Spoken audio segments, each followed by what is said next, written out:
di bagian tambahan ini kepada poin bahwa Yesus yang pemberi janji. Dan kalau dia sudah berjanji, itu pasti, ya. Pasti, ya. Jadi di bagian tambahan ini, di bagian tambahan kita coba membahas tentang janji ini, ya. Di Indonesia saya mendengar waktu lalu dengar bicara tentang, ya, katanya kalimat yang baru muncul berapa tahun terakhir, kan? Saya tidak tahu berapa tahunnya itu kapan, ya. Ada yaitu kata modus, ya, modal dusta, ya, modal dusta. Orang-orang yang suka apa? Berdusta untuk ambil hati orang lain dan kemudian apa? Berdusta, tidak memenuhi apa yang dia janjikan atau dia katakan untuk dia buat. Makanya ada kata itu modus, modalnya cuman dusta. Udah. Dan inilah ada satu statement yang mungkin kita sering dengar di internet, ya, yang katakan ada 3 hal yang tidak boleh Anda rusakkan, tidak boleh harus pecah, jangan sampai rusak, harus dijaga betul-betul. Apa itu? Yang pertama adalah janji. Kepercayaan itu jangan sampai rusak, janji jangan rusak, kepercayaan jangan rusak, dan hati daripada seseorang. Jangan rusakkan hati seseorang. Tapi inilah, ya, kita dalam manusia, dalam dunia ini inilah yang sering kali kita rusakkan. Walaupun orang katakan jangan pernah dirusakkan, tapi ini yang kita sering rusakkan. Merusak janji, merusak kepercayaan dan hati seseorang. Ya, merusak hati seseorang. Nah, poinnya kenapa janji yang utama, ya?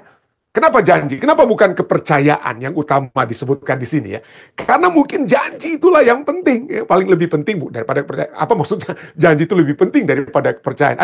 Ada satu statement juga yang dikatakan bahwa kepercayaan itu dibangun di atas janji-janji yang ditepati, ya. Jadi kepercayaan itu akan ada kalau kita menepati apa? Janji kita. Kalau saya terbukti sebagai seorang yang berjanji lalu kemudian saya tidak tepati janji saya, maka kepercayaan terhadap saya itu akan hilang, saudara. Kepercayaan kepada saudara dan saya, kita semua akan hilang. Ya. Tidak heran Stephen Covey seorang penulis yang kita sering dengar waktu lalu, ya, penulis Seven Habits of Highly Effective People dan lain sebagainya, ya. Stephen Covey katakan apa? Nothing destroy trust faster than making and breaking a promise. Tidak ada yang lebih cepat menghancurkan kepercayaan daripada membuat dan mengingkari apa? Janji. Conversely, sebaliknya, nothing build trust more than keeping a promise. Sebaliknya, tidak ada yang lebih membangun kepercayaan daripada menepati janji. Jadi menepati janji itu sangat apa, saudara? Sangat penting, ya. Pelajaran bagi kita semua, ya. Kalau Anda ingin supaya Anda tidak menjadi orang yang tidak dapat dipercaya, ya buat janji dan Anda apa? Rusakkan aja. Anda tidak tepati janji Anda, maka Anda jadi orang yang tidak dapat dipercaya. Saya dapat menjadi orang yang tidak dapat apa? Dipercayai. Walaupun terus terang dalam kehidupan kita seringkali, itu yang seringkali apa, ya? Seringkali terjadi. Tapi ajaran Alkitab itu sudah sangat jelas, ya. Kalau kita membuat janji itu jangan sampai kita langgar, ya. Dalam satu konteks kepada laki-laki, tapi saya percaya ini kepada semua, bukan hanya laki-laki, ya. Dalam Bilangan 30 ayat 2 dikatakan apabila seorang laki-laki bernadzar atau bersumpah kepada Tuhan, membuat janji. Nadzar itu adalah berjanji, making a vow, ya. Membuat janji kepada Tuhan sehingga ia mengikat dirinya kepada suatu janji, maka janganlah ia melanggar perkataannya itu. Jangan sampai janjinya itu tidak dibuat. Haruslah ia berbuat tepat seperti yang diucapkannya. Seperti yang diucapkan. Kalau sudah keluar kata janji, buat, ya. Dan kalau kita tidak buat, apa?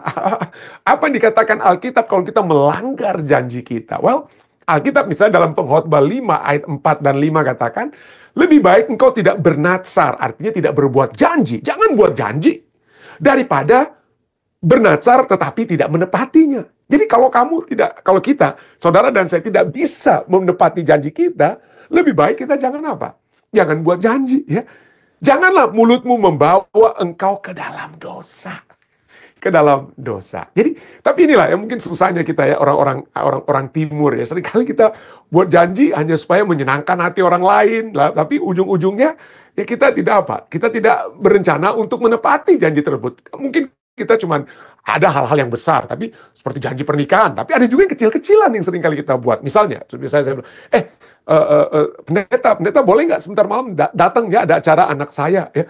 Ya, padahal kita tahu, malam ini saya mungkin nggak bisa datang karena ada acara, ya. Sering kali supaya kita tidak menyakiti hati orang lain, mungkin kita bilang, oh iya, saya akan datang. Padahal kita tahu kita nggak akan datang. Tapi kita pikir, oh nanti dia sakit hatinya belakangan lah. Yang penting jangan sakit hati sekarang. Seringkali pemikiran kita itu begitu. Tapi itu jangan. Alkitab katakan jangan. Jangan membuat janji yang Anda tidak akan tepati. Lebih baik kalau orang bilang, Pendeta atau siapa ya, boleh datang nggak itu malam di acara? Aduh, sorry saya. Terus terang aja. Sorry, saya sudah ada janji. Saya mohon maaf kalau saya sudah menyakiti hati Anda. Tapi saya tidak bisa datang. Saya tidak bisa datang. Lebih baik kita jujur sekarang. Daripada kita pikir, waduh nanti aja lah sakit hatinya dia kalau memang saya sudah tidak datang. Atau kita seringkali berpikir, wah saya nggak akan datang anyway, nanti siapa yang mau cari-cari tahu apa saya datang atau tidak datang di acara ulang tahun tersebut dan lain sebagainya. Lebih baik kita tidak buat janji, ya. Lebih baik tidak buat janji. Itulah sebabnya firman Tuhan katakan dalam Matius 5 ayat 37, apa dikatakan? Jika ya, hendaklah kamu katakan ya. Kalau memang mau datang, katakan datang. Kalau nggak mau datang, jangan bilang ya. Jika ya, hendaklah kamu katakan apa? Ya. Jika tidak, hendaklah kamu katakan apa? Tidak. Apa yang lebih daripada itu berasal dari si jahat. Sekali lagi kembali kepada dosa ya.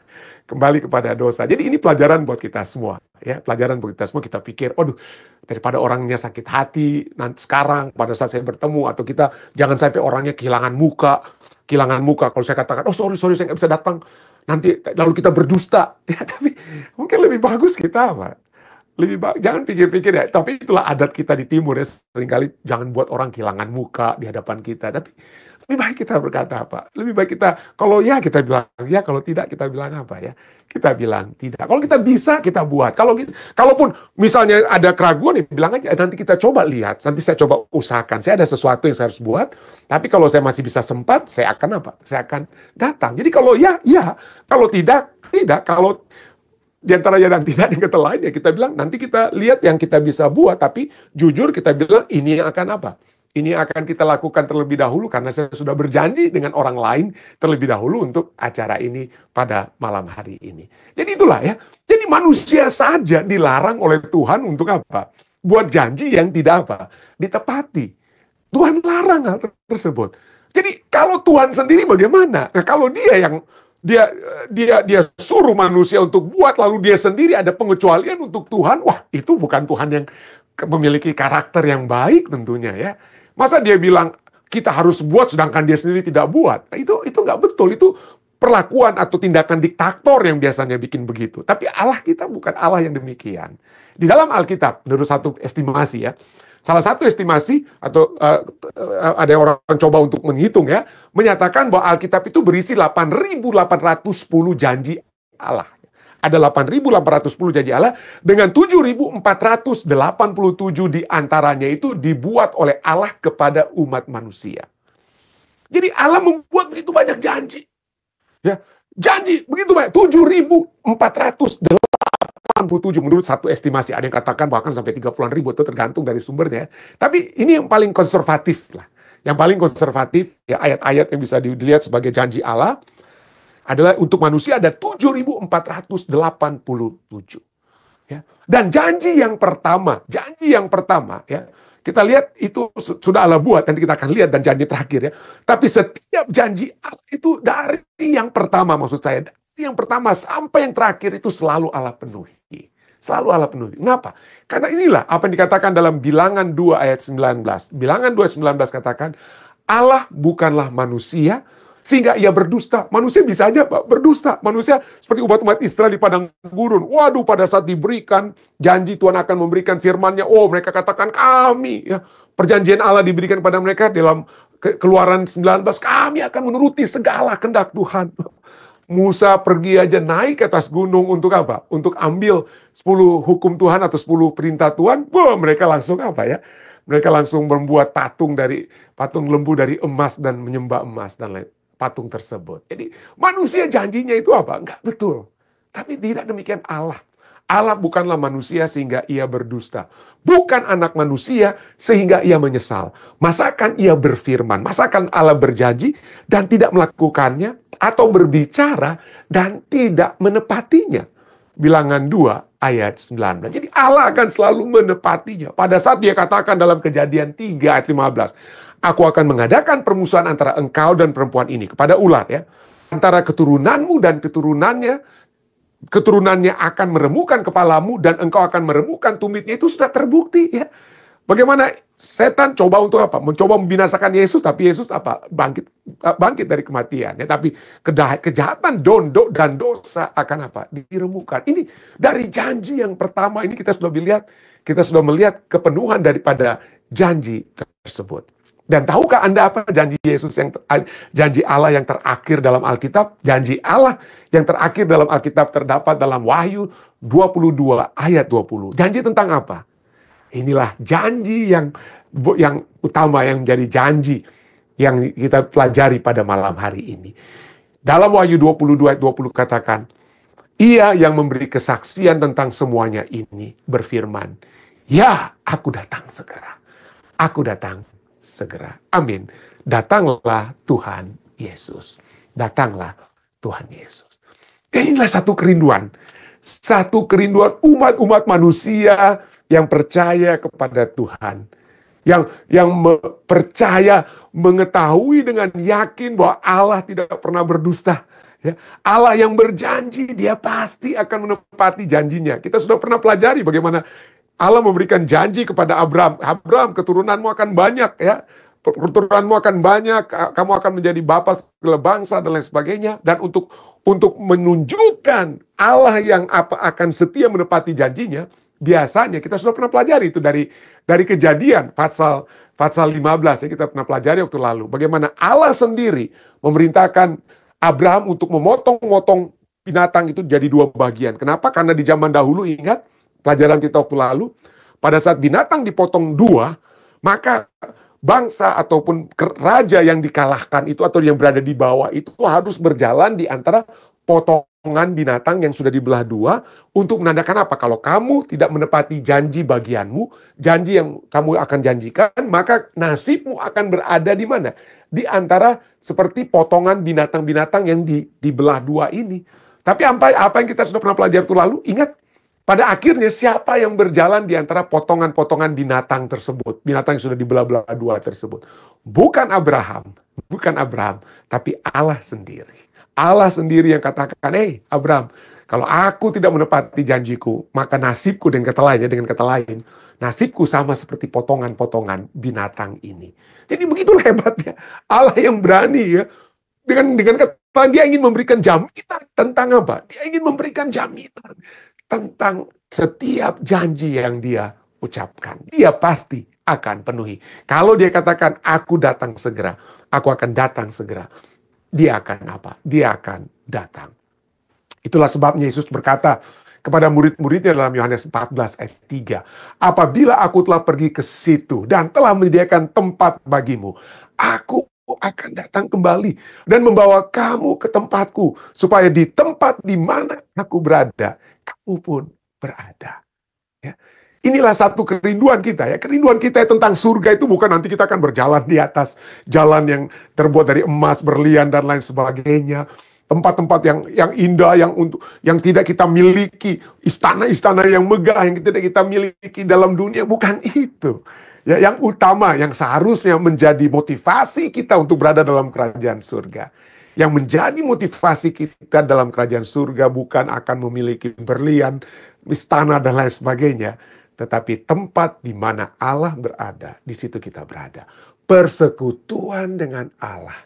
Kalau kerinduan kita adalah emas, berlian, rumah, dan lain sebagainya, mungkin gak perlu kita ke surga. Tapi kalau kerinduan kita adalah Yesus, maka memang surga adalah tempat yang sejati buat kita. Keberadaan kita dengan Yesus itulah yang akan menjadi apa? Kunci utama. Dan pelajaran kita katakan ya, bahwa salib itu menjadi jaminan kepastian kedatangan Yesus ya. Seperti pertanyaan tadi ya, apakah yang diajarkan, pertanyaan terakhir pelajaran sahabat kita, apakah yang diajarkan salib kepada kita tentang kepastian kedatangan Kristus yang kedua kali? Tanpa kedatangan kedua, apakah gunanya kematian Yesus bagi kita pada kedatangannya yang pertama? Kepastian kedatangan Yesus, dasar kepastian kedatangan Yesus menurut pelajaran kita dan ditanyakan kepada kita adalah salib. Kenapa? Ya, karena salib yang merupakan simbol kematian Yesus memiliki makna yang sangat penting sebagai jaminan atas janji kedatangannya yang kedua kali. Apa yang kita bisa lihat? Apa itu? Makna yang sangat penting, jaminan salib itu. Pertama, kita bisa lihat bahwa salib itu memberikan kenyataan tentang fakta, tentang kegenapan nubuatan. Penyaliban Yesus menggenapi nubuatan perjanjian lama dalam Yesaya 53, dalam Mazmur 22 ya. Yang merupakan bukti bahwa janji Allah dapat dipercaya. Jika Allah menggenapi nubuatan kedatangan Yesus yang pertama, maka nubuatan kedatangan yang kedua, seperti yang dinyatakan dalam Yohanes 14 ayat 3, aku akan datang kembali, juga pasti akan terjadi. Poin pertama. Poin yang kedua, salib menggambarkan kemenangan Yesus atas dosa dan kematian. Tidak ada yang akan menghalangi kebangkitan daripada Yesus. Ya. Kematian Yesus itu bukanlah akhir. Bukanlah akhir. Kenapa? Karena dia dibangkitkan. Jadi salib itu dapat membawa kita untuk melihat tentang kemenangan Yesus atas dosa dan apa? Kematian. Ya. Kematian Yesus di kayu salib menandakan kemenangan Yesus atas dosa dan apa? Kematian. Ya. Dan kematian, Anda bisa baca dalam 1 Korintus 15 ayat 54 sampai dengan 57. Kebangkitannya menegaskan otoritas dan kuasanya untuk menggenapi janjinya di masa depan tentang kehidupan kekal dan kedatangannya kembali. Dia memiliki otoritas. Ya. Kenapa? Karena dia telah menang atas dosa dan kematian. Yang ketiga, bahwa perjanjian baru itu dimeteraikan dengan atau oleh darah Yesus. Ya. Salib tempat di mana Yesus tertumpah darahnya. Ya. Perjanjian baru itu dimeteraikan oleh darah Yesus. Kematian Yesus itu meresmikan sebuah perjanjian baru. Dalam Lukas 22 ayat 20. Yesus berkata, cawan ini, ya setelah makan dia ambil cawan, dia katakan apa? Cawan ini adalah perjanjian baru oleh darahku yang ditumpahkan bagi kamu. Perjanjian baru yang dimeteraikan dengan darah Kristus. Itu apa? Mencakup di dalam perjanjian tersebut. Mencakup harapan akan kedatangannya yang kedua kali. Bahwa kita akan menjadi anak-anak Allah. Sekarang kita dapat memiliki kehidupan kekal. Tapi kehidupan kekal itu yang lebih sempurna. Lebih nyata kesempurnaannya itu nanti pada saat dia datang apa? Di kali yang kedua. Itulah sebabnya dalam Wahyu 21 ayat 3 dikatakan bahwa ia akan diam bersama-sama dengan mereka, umat-umatnya. Yesus akan diam bersama dengan umat-umatnya. Mereka akan menjadi umatnya dan ia akan menjadi Allah mereka. Salib yang merupakan meterai perjanjian baru. Ya, darah Yesus merupakan meterai perjanjian baru. Itu mencakup di dalamnya kedatangannya, janji kedatangannya. Supaya darah Yesus itu yang sudah menyatukan umat berdosa dengan Bapa. Itu akan terrealisasi dengan nyata saat dia datang di kali yang kedua. Janji Yesus juga terdapat di mana? Di kayu salib. Apa janji di kayu salib? Ini dia. Yesus memberitahu pencuri ataupun penyamun, ya dikatakan penyamun yang di kayu salib. Dikatakan apa? Engkau akan bersama-sama. Engkau akan ada bersama-sama dengan aku di dalam Firdaus. Dalam Lukas 23 ayat 43. Dan janji ini menggambarkan kuasa Yesus untuk menggenapi janjinya tentang kerajaannya di masa depan. Dan menegaskan bahwa kedatangannya kembali untuk menegakkan kerajaannya itu. Dan kita lihat, Matius 25, 31-34 berbicara tentang apa? Yesus berbicara tentang pada saat itu Raja akan datang, ada yang akan menjadi kambing, ada yang menjadi domba. Domba masuk dalam kerajaan surga, kambing itu dipisahkan untuk tidak mendapatkan keselamatan. Ada kuasanya di situ. Dan itu sudah dijanjikannya di mana? Di kayu salib. Dan yang terakhir, kita lihat di sini bahwa jaminan kebangkitannya. Jadi di dalam peristiwa salib, kematian Yesus di kayu salib, ada jaminan kebangkitannya. Kebangkitan Yesus adalah jaminan buah sulung akan kebangkitan di masa depan dan kedatangannya kembali. Yang dituliskan dalam 1 Korintus 15 ayat 20 dan 23. Kemenangan Yesus akan kematian. Atas kematian. Kemenangan Yesus atas kematian meyakinkan orang percaya bahwa kedatangannya kembali bukan hanya simbolis, tetapi satu kenyataan di masa depan. Ya, kalau kita coba untuk jawab. Tapi di atas semuanya itu, tidak ada yang dapat lebih meyakinkan saya. Tidak ada yang dapat seharusnya meyakinkan kita. Kalau kita memiliki satu hubungan yang erat dengan Yesus ya, kalau kita percaya dengan dengan sepenuhnya siapa Dia, karena apa yang telah Yesus buat dalam kehidupan saya, segala sesuatu yang Dia telah buat dalam kehidupan saya, membuktikan keberadaannya, membuktikan satu pengalaman yang hidup yang saya telah miliki dengan Yesus. Perubahan demi perubahan dalam kehidupan saya yang Dia telah buat. Dan itu menumbuhkan iman saya kepada Dia. Dan kalau saya sudah memiliki iman kepada Yesus, saya percaya apapun yang Dia katakan, termasuk janjinya untuk datang di kali yang kedua. Melihat keadaan dalam dunia ini, saya rindu sekali untuk melihat datangan Yesus ya. Sudah begitu banyak hal-hal yang terjadi dalam dunia ini yang membawa saya untuk merindukan sekali kedatangannya. Saya rindu untuk berada bersama-sama dengan Dia. Kiranya ini juga menjadi kerinduan kita semua. Saya bawa ini dalam nama Yesus. Amin.